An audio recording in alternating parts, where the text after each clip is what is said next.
Awareness and consciousness or mindfulness, and I know these are buzzwords in a lot of circles today. We need to be mindful, we need to be intentional, conscious. I talk about them as well. But let's really break it down to why this is so important.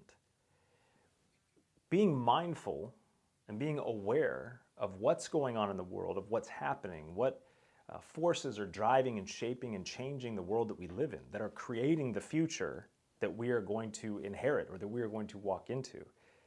Being aware of this is about recognizing those narratives, recognizing those stories, recognizing the trends and the technology as well, and seeing how all of these things are converging and creating something that they are either going to participate in or going to be a recipient of.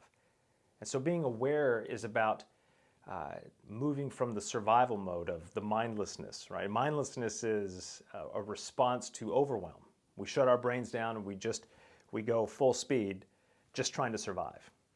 And I think that's the easiest way for us to understand this, is that rather than getting into the deep philosophical understandings of mindfulness or awareness or consciousness, those things are important, but on a very practical level, we can look at it in two different ways. The first way is that if you are not being mindful, if you're unaware, if you're unconsciously just going through your day to day, well, then what you're operating from is a survival mechanism.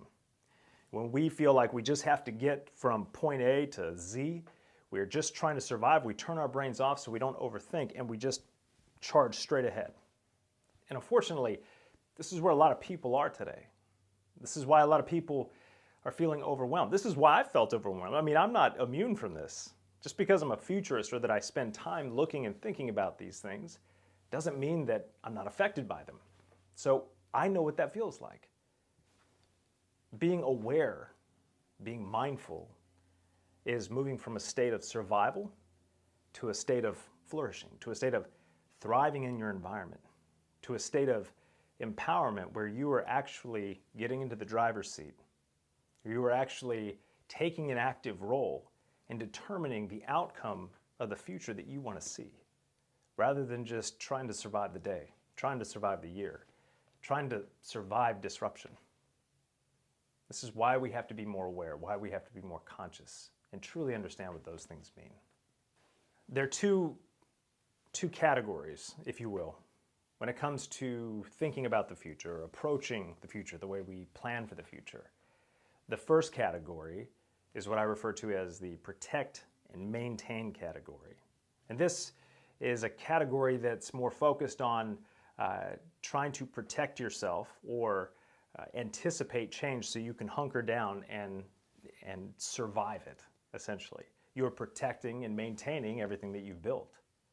And this is where we find a lot of decisions coming from, is a place of protect and maintain, simply because they don't know how to think about all the changes and the disruptions that are out on the horizon. And so they're going to use that energy and focus it in on making sure that what they have built, what they have created, can sustain. This is the status quo. And let me address that for a second, because I think it's easy for me to sit here and tell you that that is a category that you don't want to be in. And I do believe that. But I'm empathetic to the fact that human beings, we build something. We want to protect it.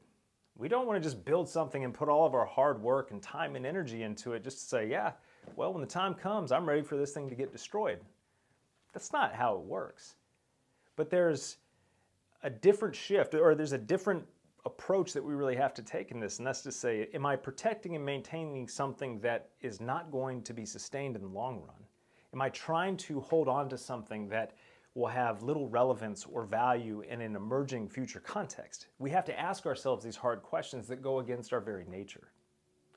And that's why I really try to encourage all people that I work with. I have to remind this, I have to be reminded of this. My wife reminds me of this plenty of times, and that is that we need to move into the other category. And that category is to grow and transform.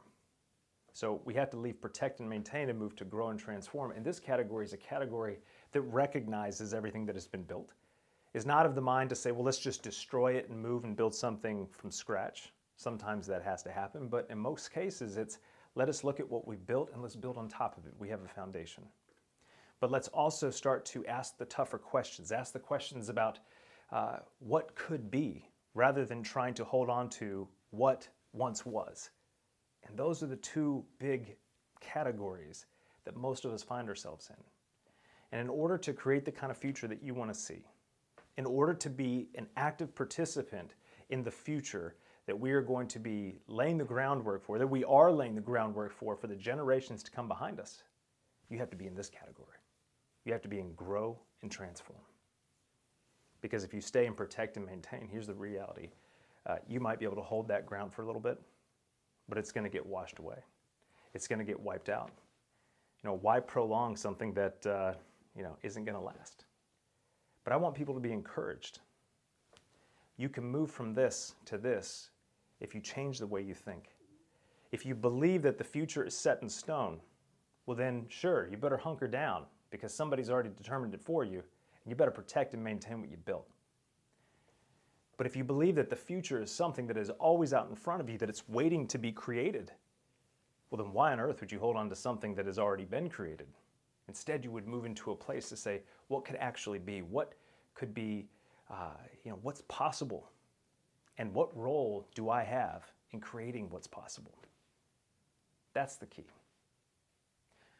I would say that the reason why awareness, expanding your awareness, becoming more conscious and intentional and understanding the driving forces that are shaping the future, the seen and the unseen, the number one reason that this is so critical is because if we are aware, not just of things externally, but we're aware of things internally.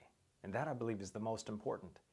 Because in order for us to actually take that active role, to create the future that we want to see, we have to recognize our own flaws. We have to recognize that we have built-in constructs that come from our past, come from our experiences, and there's nothing wrong with that. I tell people this all the time. Having biases, that's part of being human. There's nothing wrong with that. It's only when your decisions are being led by your bias and they are not being challenged. Your biases are leading your decisions. That's a mindless activity. Being aware of the flaws in our thinking, being aware of the limitations in our imagination, that's when we really have a breakthrough. That's awareness. That's mindfulness. That is how we start to create the kind of future we want to see, because that is where we envision what actually might be possible.